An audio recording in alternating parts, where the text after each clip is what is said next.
Hello, this is Gavin Palmer with You Were Looking for Group, and I noticed that um, there are people are very ignorant about religions, and I am too. But I have dabbled in a lot of different religions, and and so I am aware of a few words and a few interesting points.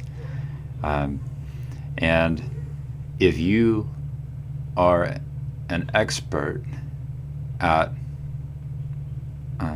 Arabic and you have studied the Quran for, you know, multiple decades, and you are a submitter to God, to one who surrenders to the will of Allah,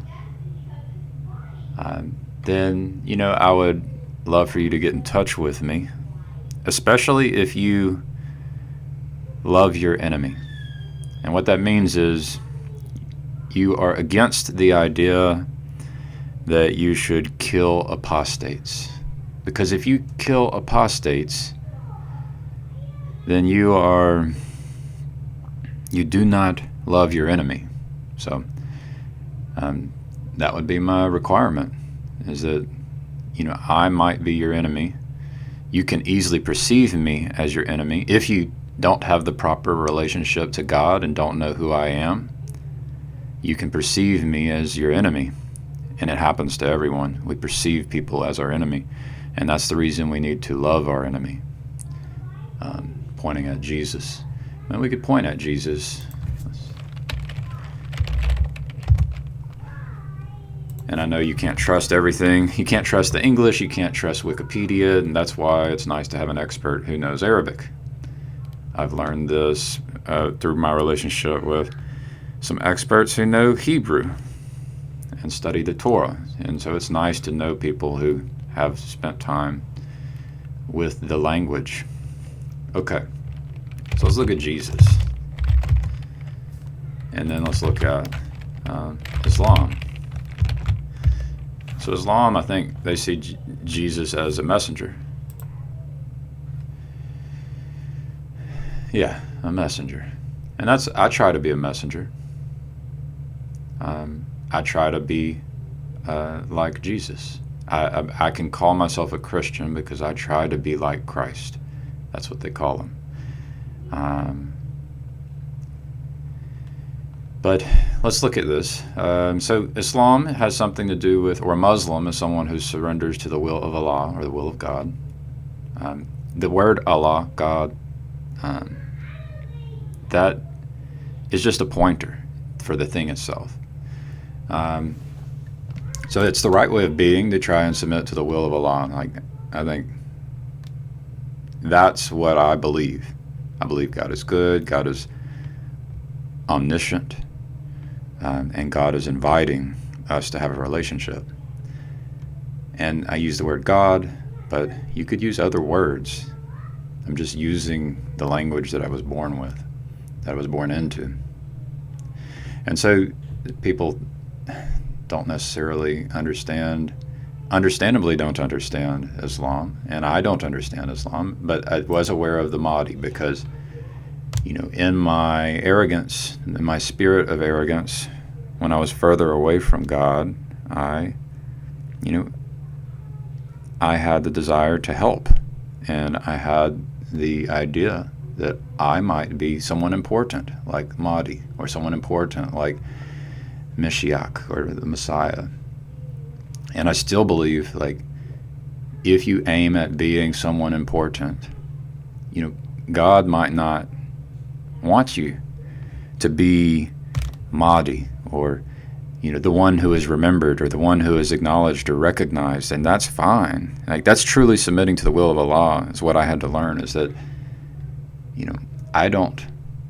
it's not about Gavin, right? And so Gavin's name should not be the name that is remembered, right? And I think Jesus taught this as well. Jesus would point to God. So Mahdi, what is Mahdi? Mahdi, I can't say it. I know I can't pronounce it correctly, so forgive me. The rightly guided one. So I was born a baby. I pooped my pants. I had to learn, and I'm still learning, right? So where I'm at now, hopefully, is less mature than where I will be by the end of the day, and next year, and in 10 years. And if things work out, maybe 1,000 years. Messianic figure will appear at the end of times to rid the world of evil and injustice. And how do you do that? There is a spiritual war. The reason I even got into Islam was because of 9/11 and the problem of extremism. And let me rephrase that. It's the problem of a wrong view, as the Buddhists would call it. It's the problem of the wrong belief. So loving your enemy is the right belief.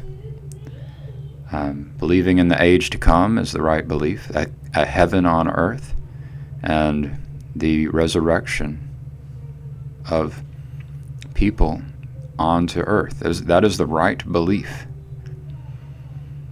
And when you fly planes into towers and kill people, some of them children, that makes me think that you had a wrong belief. There was some self-deception.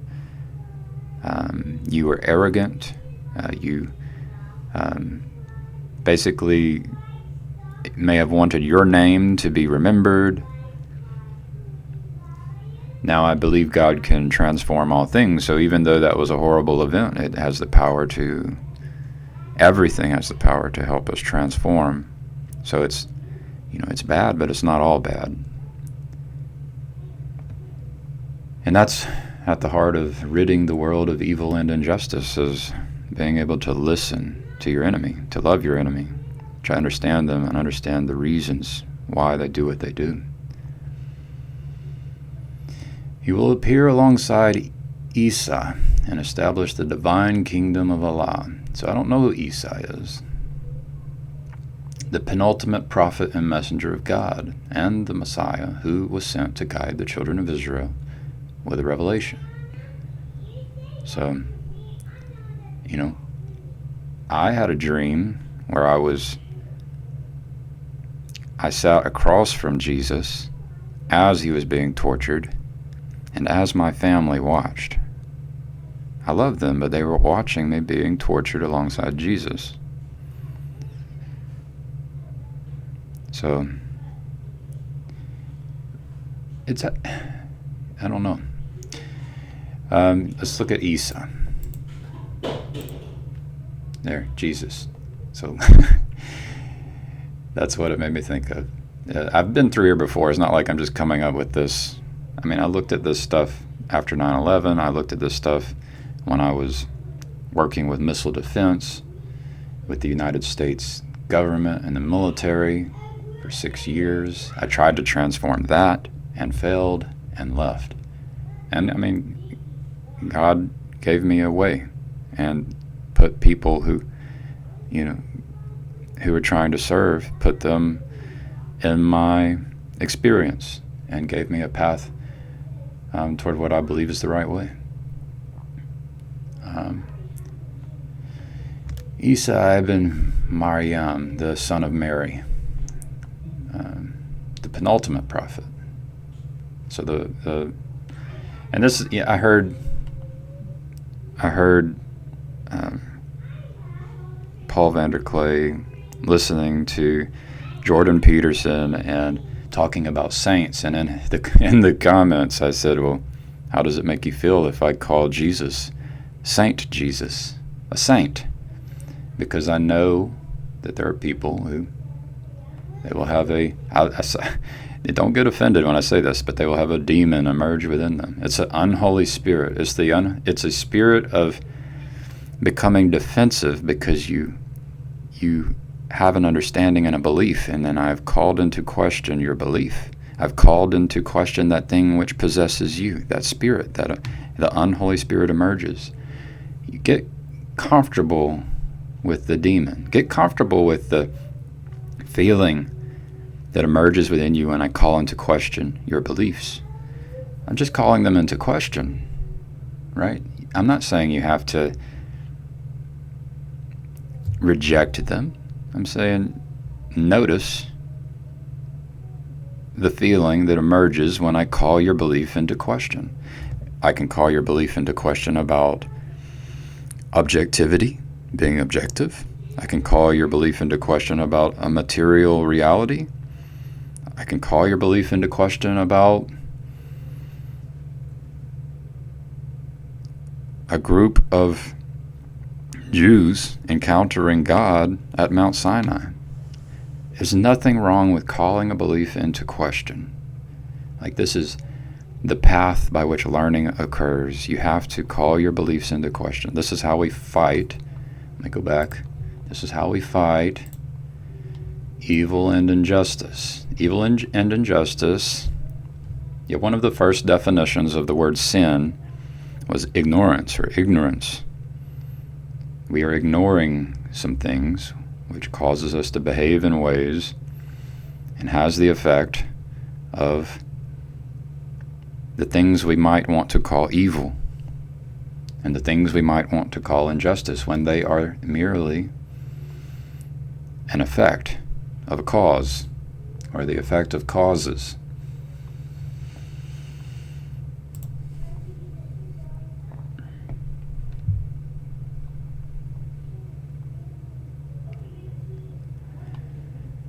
Call into question, born of a virgin. How important is that? There are people who wrote the story, who tell the story, and sometimes the story is easier to remember and is more enjoyable when it's been spiced and spruced. All right, and I don't want to make this long, but I want to encourage. The reason I typed in warrior is because I remember I've read probably more of the Quran than I've read of whatever you call the Bible or your holy scriptures to the Christians and the Jews. And I remember a part where, and this is where if I say the wrong thing, people can get upset because they have beliefs. Prophet Muhammad, blessed be his name, I call that belief into question as well, that I must say a set of words or present the symbols in the right way so that I do not offend you. Like, that is, if I do not present the symbols in a way which you agree with, then I am calling into question your beliefs. And I want you to notice, this is the reason we have evil and injustice, is because of beliefs, and it's within all of us. Our beliefs are within all of us. So my interpretation of something I read was that Prophet Muhammad, you could call him teacher, and because this is a lesson that I think is important, that if you are in battle and you are fighting an enemy and they turn and run, if you try to chase them down and cut them down from behind, then you are not serving Allah. You are not serving God. And I want you to think about that in comparison to ideas like killing the apostate and killing the infidel and killing the child that is pooping their pants, that has a lot to learn and has so much potential. So the satanic verses, this should really make you call into question Muhammad. Go look at the satanic verses. Basically, my understanding is that Muhammad would sit in his tent and start having like a seizure, an epileptic seizure, and would receive knowledge, a kind of channel, and then there were people around him that would, when he came out of his experience, he would communicate what the experience was, and the people around him would record it, multiple people. So this is like, I like this process. This is the ideal process by which a messenger from God at that time would have attempted to serve God and be the messenger of God. This is the way you would do it. I know there's people who don't believe he was a messenger. But one of the things he did is he talked about these satanic verses. Have you thought of Alat and Al-Uzza and Manat, the third, the other? Satan tempted him to utter the following line. These are the exalted Garnik, whose intercession is hoped for. And it may be, the question you have to arise is, was this like from God or not? Was it from God or was it from Satan? Maybe it was from God so that it would teach you to call into question your beliefs. So if your messenger can make a mistake, then how many mistakes did the messenger make? And this is the truth. Every messenger made mistakes. Jesus made mistakes. He was pooping his pants when he was a baby. We were all humans. Humans make mistakes. We are not perfect. I was riding a high wave for 3 months until yesterday, and I fell off my wave, and I'm back on it now. But we make mistakes. And that's it.